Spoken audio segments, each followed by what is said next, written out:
There is another reason why I love March. This place is so worth visiting.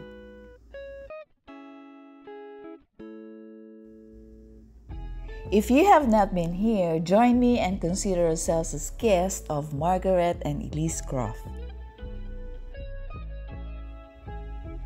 Today, I am honored to be standing before a home and historic farm of 5 generations of the same family. This is the Grassmere Historic Farm and Croft House. The Croft House is the centerpiece of the Grassmere Historic Farm. It was built by Colonel Michael C. Dunn, finished around 1810.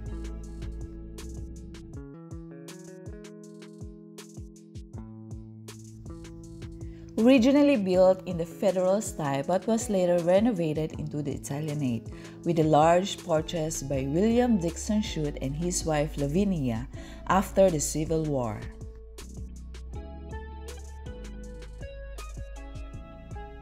Together, they have 4 daughters that live to adulthood. Their daughter Kate married her husband William Croft here in 1888. They had 2 daughters, Margaret and Elise.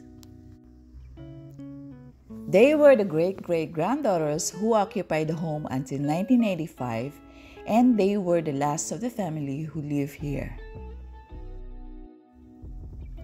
The property served as a family farm for 175 years.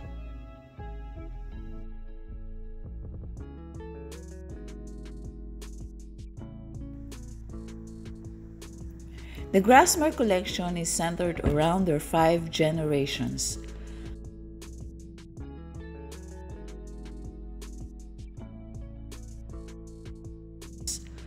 All the china, silver, and glassware you see is original, with some coming from Japan, France, and England.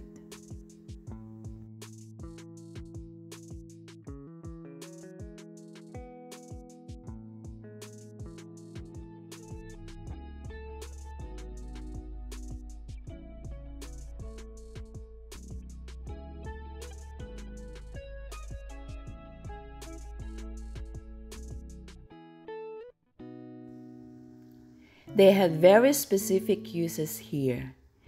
You will see many original pieces of furniture, a portion of the expensive book collection, and several family portraits.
In 1902, William Croft moved his family to Cuba for business reasons.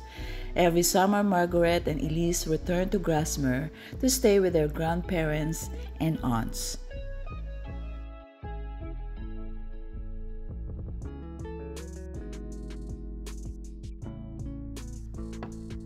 In 1931, after the sisters lost their main source of income to Fidel Castro and his takeover of their family business in Cuba, they were in danger of losing everything to an increase in property taxes.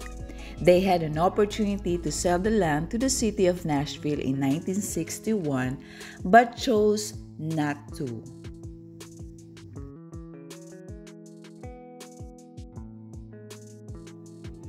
When the sisters were asked why they didn't wish to sell the land, they replied, "We'd rather have the land than $1 million is supposed to be worth. We got that strong feeling of the land. We are content to be here."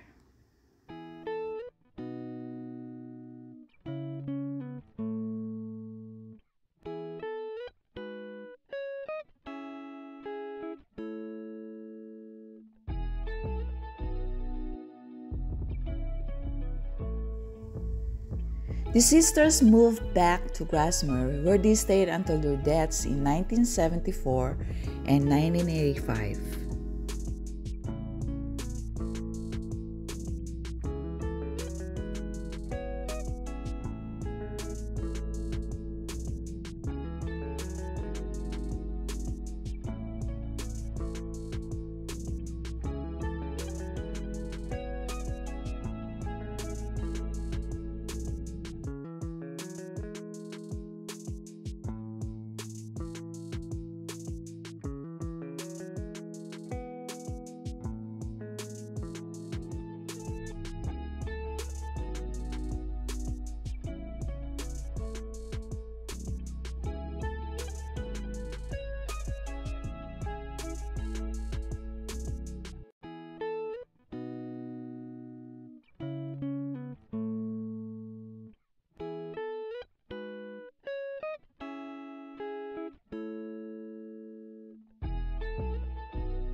They willed the Grassmere property to be used as a nature preserve upon their deaths.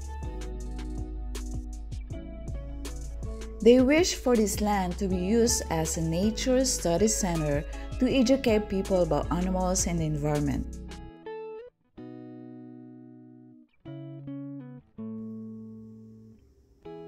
Their passion for nature and their heritage has allowed this land to be preserved for others to learn from, appreciate, and enjoy.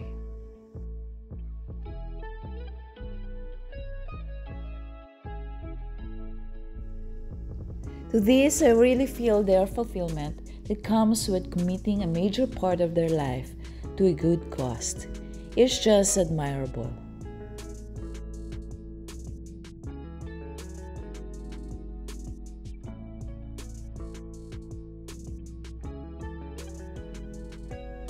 Initially as a wildlife preserve, the park is home to more than 300 animals encompassing about 80 species, all of which are native to Tennessee.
The community owes a debt of gratitude to the Croft sisters who stipulated in their estate that the park keep its natural setting free of urban development.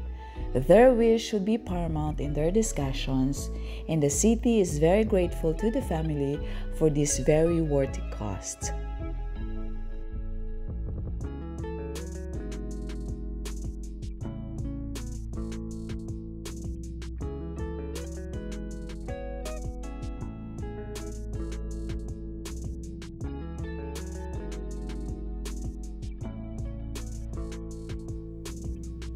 Frank Morton came to work at Grassmere in 1919. He was married to Agnes Smith. They raised their 9 children together while they live in a cabin on the property.